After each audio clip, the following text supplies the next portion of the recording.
Good morning friends, so welcome to the prelims booster session. आज का पहला topic है दिल्ली जिमखाना क्लब रो। ये टॉपिक आपके गवर्नेंस के लिए इंपॉर्टेंट है। Union housing and urban affairs ministry ने दिल्ली जिमखाना क्लब को कहा है कि वो अपना जो है लैंड प्रीमिसेस जो है सफदरजंग रोड पर जो है उसे 5 जून 2026 तक जो है विकेट कर दें, क्योंकि गवर्नमेंट को वहाँ पर डिफेंस इंफ्रास्ट्रक्चर बनाने की ज़रूरत है। इस डिसीजन से एक मेजर कंट्रोवर्सी हुई है। इसकी वजह से जो है लीगल चैलेंजेस किए गए हैं दिल्ली हाई कोर्ट में। तो दिल्ली जिमखाना क्लब एक कॉलोनियल लेगेसी है जो 1913 में फाउंड हुआ था, जब ब्रिटिश इंडियन गवर्नमेंट ने कोलकाता से दिल्ली में अपनी कैपिटल शिफ्ट की थी 1911 में। लैंड जो है वो गवर्नमेंट ने इंपीरियल दिल्ली जिमखाना क्लब को दिया और 1928 में लैंड दिया गया और 1930s में ही बिल्डिंग्स बनाई गई आर्किटेक्ट रॉबर्ट रसल द्वारा। तो लीज जो इसमें दी गई वो परपेचुअल थी, मतलब कभी वो एक्सपायर ही नहीं होनी है। तो ओरिजिनली जो है ये ब्रिटिश ऑफिशियल्स के लिए बनाया गया था, लेकिन इसको इंडिपेंडेंस के बाद दिल्ली जिमखाना क्लब बना दिया गया और एक गैदरिंग स्पेस बन गया ये इंडियन ब्यूरोक्रेसी, जुडिशरी और आर्म्ड फोर्सेस के लिए। तो ये just adjacent to prime minister residence है ये। तो 2022 में क्लब को एक गवर्नमेंट अपॉइंटेड जनरल कमेटी जो है उनके द्वारा रन किया जा रहा है एनक्लैट के ऑर्डर्स के बाद।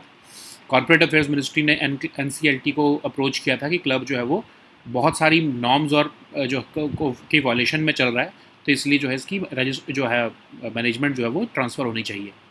तो 1947 में यूनियन गवर्नमेंट ने जो कि लैंड है उसको एडमिनिस्टर करना शुरू किया through land and development office, जो housing and urban affairs ministry के अंडर आता है।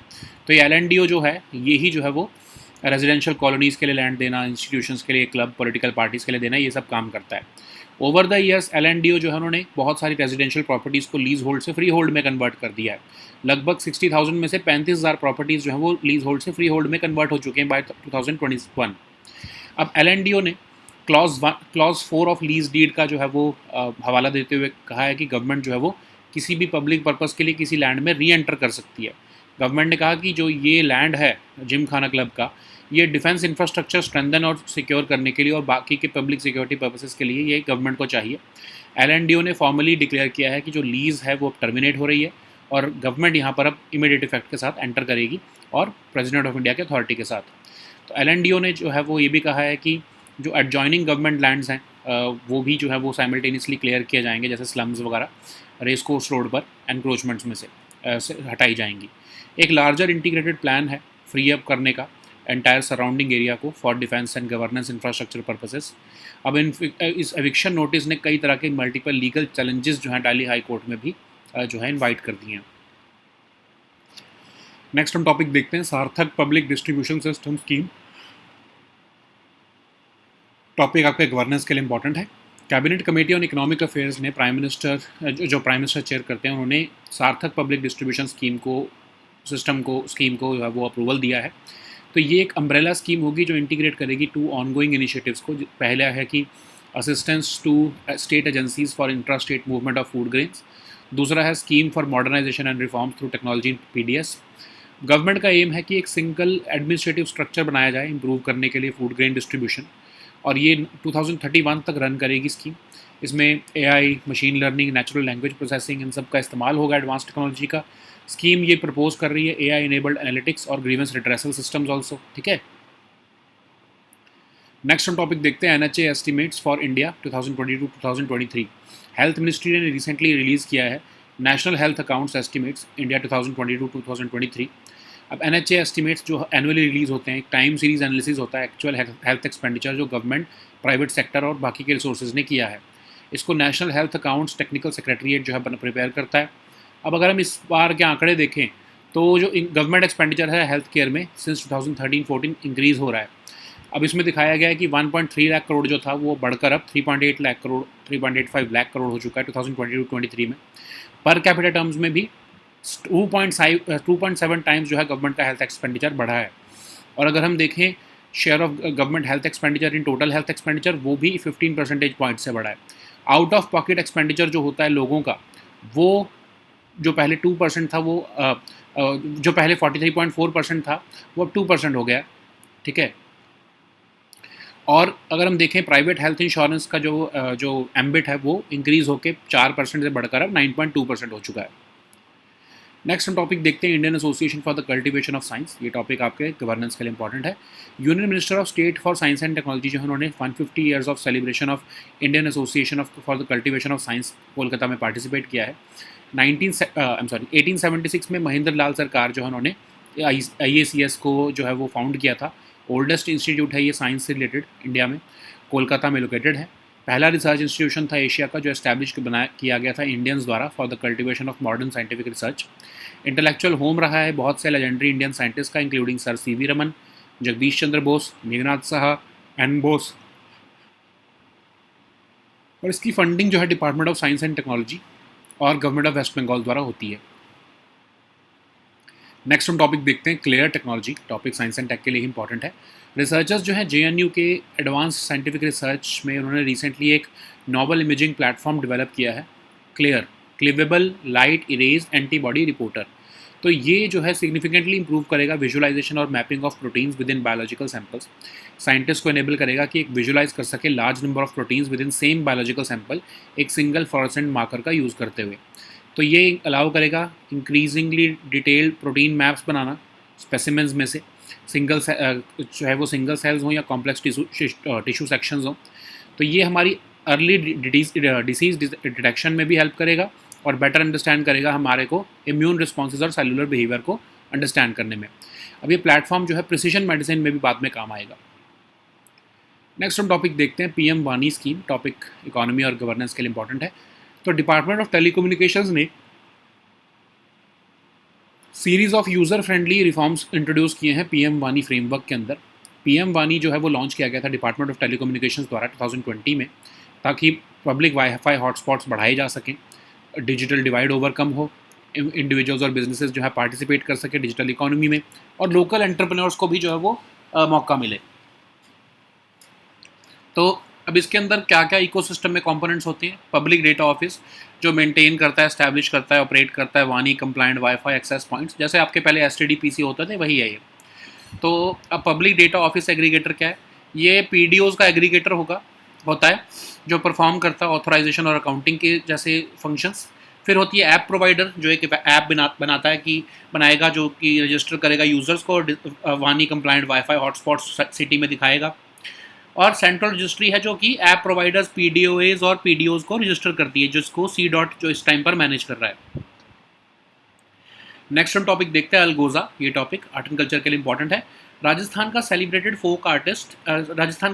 फोक आर्टिस्ट तागाराम भील जो है, उनको पद्मश्री मिला है आर्ट में, क्योंकि उन्होंने ट्रेडिशनल म्यूज़िक जो थार डेजर्ट का है उसको प्रिजर्व करने में हेल्प किया है, खासकर जो रेयर फोक इंस्ट्रूमेंट है उसका अलगोजा, उसके थ्रू इसको बजाया जाता है। अलगोजा एक traditional pair of woodwind instruments होते हैं, जैसे दो बांसुरी जुड़ी हुई वैसे ही आपको देखने को मिलता है ये, और ये one of the India's oldest surviving folk wind instruments है। इसका नेम 2 फ्लूट से आता है, मतलब 2 बांसुरी से आता है, जो कि साइमल्टेनियसली बजाई जाती हैं वुडन पाइप से। और पहली फ्लूट जो है वो मेलोडी बजाती है, जो दूसरी होती है वो कॉन्टिन्यूस रिदमिक बेस देती है। साउंड जो है वो ब्रेथ से जो है निकाली जाती है। Okay, so now let us see all these topics in English. So the first topic is Delhi Gymkhana Club Row. This topic is important for your governance section. Union Ministry of Housing and Urban Affairs has asked the Delhi Gymkhana Club to vacate its 27.3 acre land leased premises on Safdarjung Road by 5th June of 2026, citing the need for defense infrastructure. This decision has triggered a major controversy leading to legal challenges in Delhi High Court. So Delhi Gymkhana Club is not an ordinary one. It has a colonial legacy. It was founded in 1913, shortly after the British Indian government decided to shift the capital from Kolkata to Delhi in 1911. So this land was leased by the government to Imperial Delhi Gymkhana Club, and the buildings were constructed in 1930s. This club was designed by architect Robert Russell. Crucially, this lease was perpetual, meaning there was no fixed time frame to this lease. So originally it was meant exclusively for British officials, but the club was renamed Delhi Gymkhana Club after independence, and it became a gathering space for members of the Indian bureaucracy, judiciary and armed forces. So it is located just adjacent to the Prime Minister's residence at Lok Kalyan Marg. Since 2022, the club has been run by a government-appointed general committee on the orders of National Company Law Tribunal because the Corporate Affairs Ministry had approached NCLT alleging that the club was being run in violation of norms and mishandled.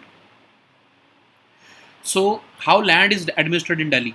After 1947, the Union government administers the land through the LNDO department under Ministry of Housing and Urban Affairs. LNDO allots land for residential colonies, institutions, clubs, political parties, and LNDO has converted many residential properties from leasehold to freehold. So, as per a CAG report, out of approximately 60,000 properties on LNDO land, around 35,000 had been converted from leasehold to freehold by 2021. So LNDO's letter cited clause 4 of the lease deed, which allows the government to re-enter the land for a public purpose. The government has stated that this 27.3 acre plot is required critically for strengthening and securing the defense infrastructure and other vital public security purposes. LNDO has formally declared the lease determined as terminated and ordered re-entry of the premises with immediate effect through the authority of President of India. LNDO letter has also referred to resumption of adjoining government lands, pointing to the simultaneous clearing of slums on Racecourse Road of encroachments. This also suggests a larger integrated plan to free up the entire surrounding area for defense or governance infrastructure purposes. This notice has triggered multiple legal challenges in the High Court also. So the next topic is Sarthak Public Distribution System Scheme. This topic is important for your governance section. Recently, Cabinet Committee on Economic Affairs has approved the Sarthak Public Distribution System Scheme. This is an umbrella scheme which integrates two ongoing initiatives: assistance to state agencies for intra-state movement of food grains and FPS dealers margin under NFSA, and the Smart PDS scheme. So the government wants to create a single administrative structure for improving food grain distribution through the NFSA Act of 2013, and this scheme will run till 2031. This will use advanced technologies like AI, machine learning, natural language processing. The scheme also proposes AI-enabled analytics and grievance redressal systems. So the next topic is NHA estimates for India 2022-2023. This topic is again important for your governance section. So Health Ministry has recently released the National Health Accounts estimates for India 2022-23, and NHA estimates are released annually, and they provide a time series analysis of actual health expenditure incurred by the government, private sector and other sources. It is prepared by National Health Accounts Technical Secretariat. This report has indicated an increase in government expenditure on healthcare since 2013-14, and it has shown that government health expenditure has increased from 1.3 lakh crore then to now 3.85 lakh crore in 2022-23. In per capita terms also, government health expenditure has increased nearly 2.7 times. The share of government health expenditure in total health expenditure has also increased by almost 15 percentage points. Out of pocket expenditure as a share of total health expenditure has fallen from 2% in 2013-14 to 43.4% in 2022-23. The share of private health insurance in total health expenditure has also increased from just 4% to now 9.2%. So the next topic is Indian Association for the Cultivation of Science. This topic is important for your governance section. So Minister of State for Science and Technology has joined the 150-year celebration for Indian Association for the Cultivation of Science in Kolkata. This ACS was founded in 1876 by Mahendra Lal Sarkar, and this is the oldest institute in India, located in Kolkata. It became the first research institution in Asia established by Indians for the cultivation of modern scientific research, and over the decades it has served as an intellectual home for several legendary Indian scientists including C.V. Raman, Jagdish Chandra Bose, Meghnad Saha and Bose. It is being funded by the Department of Science and Technology of Government of India and Government of West Bengal. So the next topic is Clear Technology. This topic is important for your Science and Tech section. Researchers at JNU Center for Advanced Scientific Research has recently developed an imaging platform called Clavable Light Erased Antibody Reporter. So Clear technology is basically aimed to improve the visualization and mapping of proteins within biological samples. It would enable scientists to visualize a large number of proteins within the same biological sample using a single fluorescent marker. It would allow increasingly detailed protein maps to be generated from specimens ranging from single cells to complex tissue sections. This technology has the potential to improve early disease detection and better understand immune responses and cellular behavior. In the long term, the platform could contribute to precision medicine. Okay. So the next topic is PM Vani scheme. This topic is important for your governance section. Department of Telecommunications has introduced a series of user-friendly reforms under PM Vani framework. So PM Vani was launched by the Department of Telecommunications in 2020. The aim is to enhance that proliferation of public Wi-Fi hotspots, and the aim is to overcome the digital divide, empower the individuals and businesses to participate into the digital economy, and encourage the local entrepreneurs. So basically, to have STD or PCO like revolution in India in the internet sector. So public data office, this will with a STD or PCO like shop. This will maintain, establish, and operate the Vani compliant Wi-Fi access points.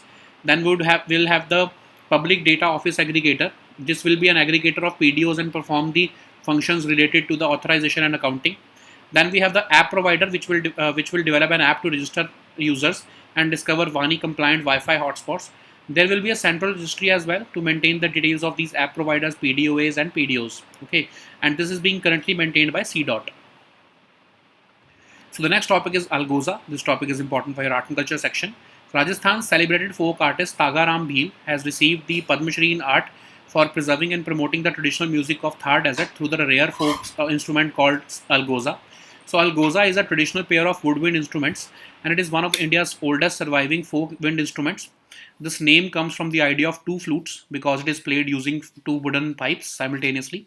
The first flute plays the melody, and the other one provides a continuous drone or rhythmic bass, and the sound is generated by breathing into it rapidly. Okay, so these were our topics for today. We'll meet next time with new topics. Until then, goodbye and take care.